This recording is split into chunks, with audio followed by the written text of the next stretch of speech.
It's really great and honorable to stand in front of many great scholars.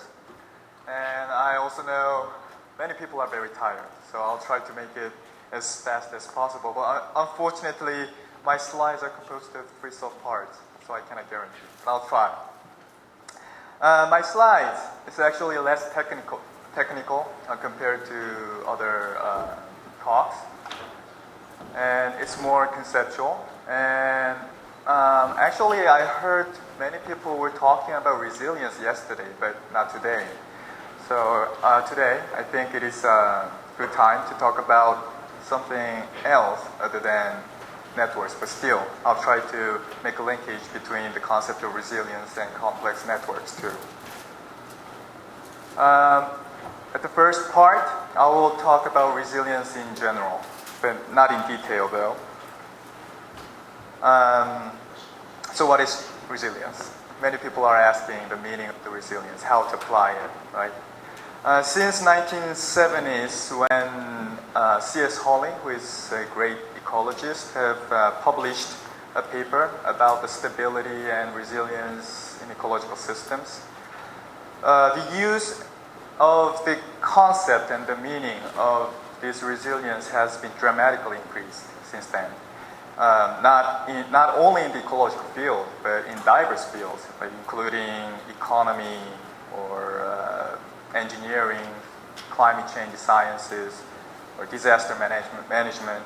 But, well, there was always a problem for directly applying this concept and meaning to each specific field. So still, there are many papers that are coming out talking about what is resilience, how can you use it. And I and my colleagues, including Suresh Rao, also contributed to make this more complex. But anyway, well, although it is very important to find out the real meaning and the real methodologies that we can apply, but these days what I'm trying to do is to go back to the original meaning, which was first suggested by C.S. Hongik. And well, here we are looking at 2 types of the systems, the ecological systems. The one system is about the coral reef system, and this figure shows very different types of the response, or their states. And the second example is about the water table of the groundwater. Well, this water table also experiences the regime shift because of the change of the condition. The key point of this example is that there is a multi-stability in this system. So there is a stable state, but once it experiences the regime shift, the shifted state also remains as very stable. So the key point is there is a multiple stable states. So then why those kind of multiple stable states exist? Well, because there is a nonlinearity and threshold effect, hysteresis. Well, we prefer to deal with the systems to have this kind of response. But if we are to deal with the complex systems, well, sometimes they behave in this way. So, however, when people are dealing with the resilience in engineered systems, what they really focus is the speed of recovery instead of the existence of the multiple stable states. The existence of the multi-stability means that the resilience of the system is not about how fast it can recover. It's about the recoverability, whether the system can recover from the alternative stable state to the original state. However, in engineered systems, people are assuming that there's only single stable state, and it's only the matter of time whether the system can be recovered or not. But is it really true? Is the engineered systems always have only single stable regime? Well, let's think about the example of Fukushima. In 2011, there was a nuclear power plant explosion, and I think it will take 2 or 3 decades to become that system to become to the original state. And then would you interpret it as the regime shift, or do you think it's not a regime shift, but it will only take a very long time to recover? Well, I see this as the regime shift. So I look at the engineered systems, complex engineered systems, to have the multiple stable states as well. So what I argue is that we need both for the recoverability and the faster recovery, since, well, people are relying on the engineered systems and they want to have the normal life as fast as they can after they get disturbances. So in our work, what we suggested was the resilience of the complex engineered system is actually an emergent phenomenon that emerges from this kind of processes, and we call it resilience processes, and this includes the sensing, anticipation, adaptation, and learning. Well, we can match each of these single processes to each of these stages, but well, it is not limited. Well, they can go to plan and prepare stage and also to the adapt and learning stages. What I want to say is that instead of looking at only this stage when people are concerning about the speed of recovery, well, these stages are all related to all of these phases. And based on, well, depending on what they do in, for example, at the planning and preparing stage, for example, well, people are doing very well for sensing and anticipation during this planning stage. Well, the path after getting the disturbances will be very different. Well, if they're doing well, this path will be like this, and if they don't do well, well, the path will look like this. And sometimes the final recovery state will be not same as the original one, and sometimes it will be below it. And I will see this as the regime shift too. So this is the idea why I'm saying the resilience is the emergent property. Now, I also want to say, well, sometimes the topological features that we observe from the complex networks is also the emergent properties. And if we can make the relation between that topological properties to the resilience of this system, well, then that means also the resilience is also the emergent properties of the complex networks. To the people who are working on the complex networks, well, these figures are very famous ones. These networks are two extreme cases for the complex networks. So one is called random and the other one is called scale-free. The biggest difference between these two is the no degree distribution, as you can see here. The random networks, no degree distribution is like a Poisson distribution. And the other one, the scale-free no degree distribution, follows the power function. And the biggest feature between these two is the range of the value for the no degree. Well, while you can have only limited range for these networks, well, these networks allows to have a very big range of the values for the no degree. Sometimes it expands to several orders of magnitude. And also, because of these topological features, their responses to the attacks or disturbances are also different. Briefly speaking, the scale-free network is, in general, more doing better job when they are attacked in a random way. However, if they get attacked in a specific way based on their importance, like the degree centrality or between the centrality, they were evaluated to be more vulnerable. Although this kind of structural responses does not tell the full aspect of the resilience of the system, but well, still we can get some idea from this kind of results. So I and my students also, well, many people already saw these figures yesterday a couple of times.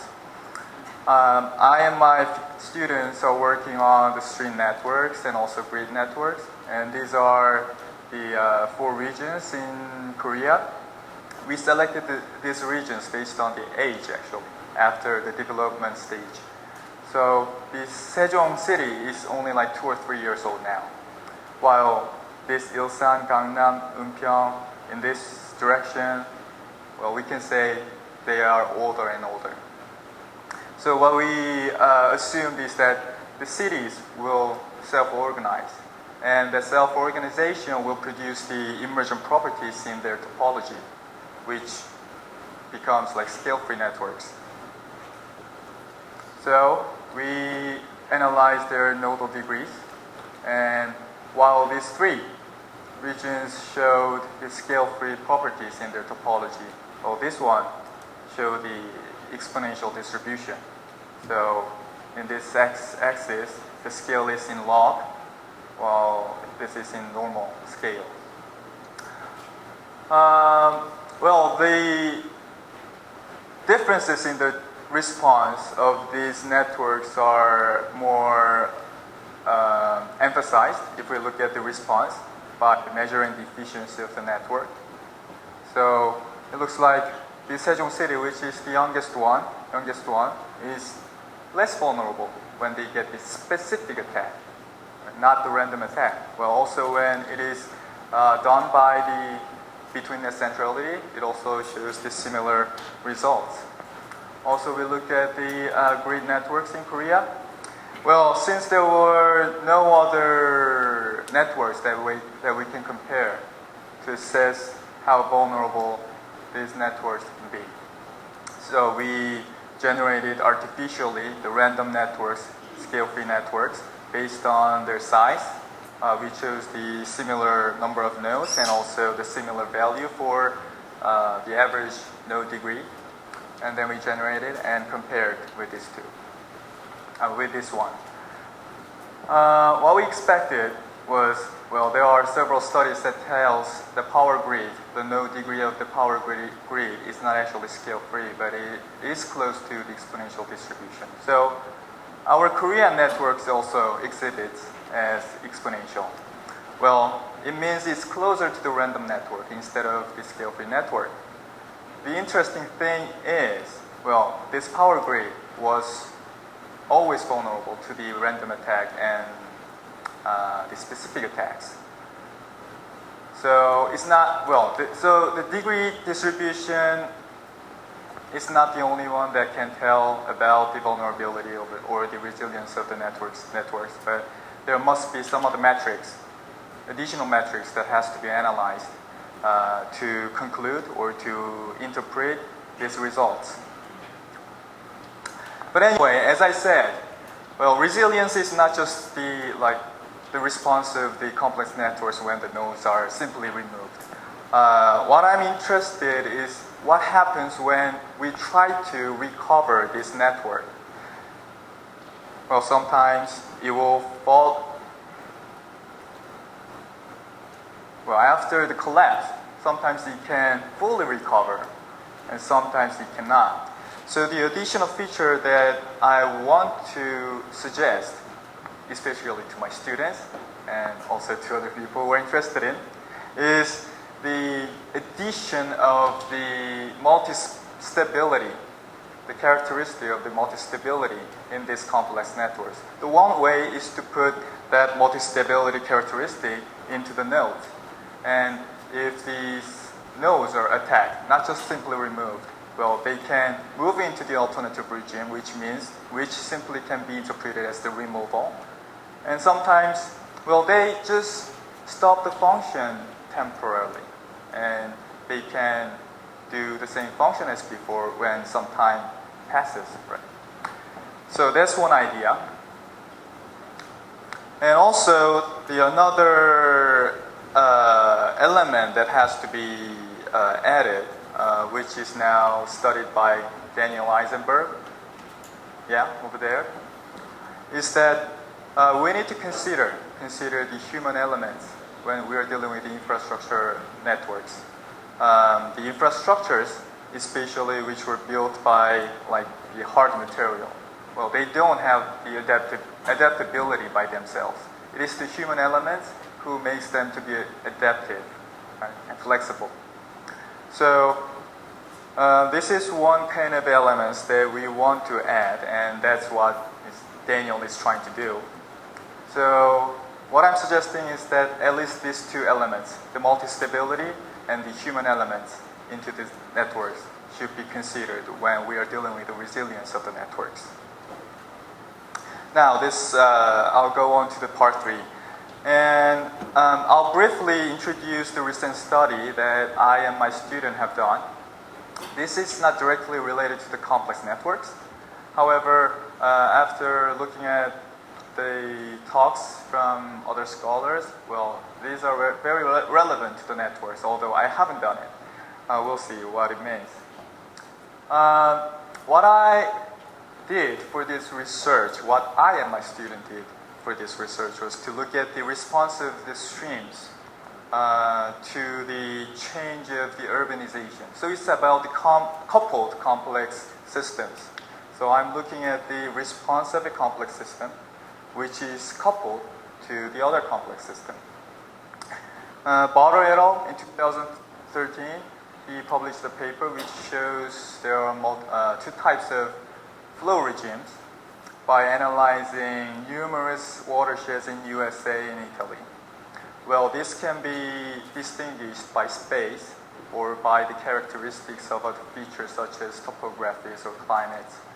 Well, one regime can change also temporarily to the other regime by the change of the features, the landscape features. So that was the one thing that we want to observe. So what we did was to look at the urbanization ratio in Korea in 78 unit watersheds distributed all over the country, which are located also in these 5 major river basins.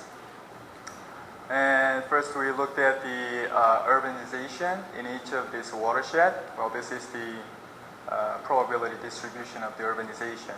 Most of the watersheds had very low urbanized land area, while there were a few number of watersheds that has very high urbanization area. And then, well, before we go this, and then the idea was, the methodology that I used was to do the spectral analysis from the time series of the stream flow. And then by using those fast Fourier transform technique, what we get is the noise in the frequency domain. And if you look at the slope of the noise, it will tell you the landscape feature, whether the landscape has the ability to store the water, more water, or not. So the idea was the increasing imperviousness due to the urbanization will make the less water to be infiltrated into the subsurface, and the less water will be stored. And then the stream response will be more similar to the rainfall pattern.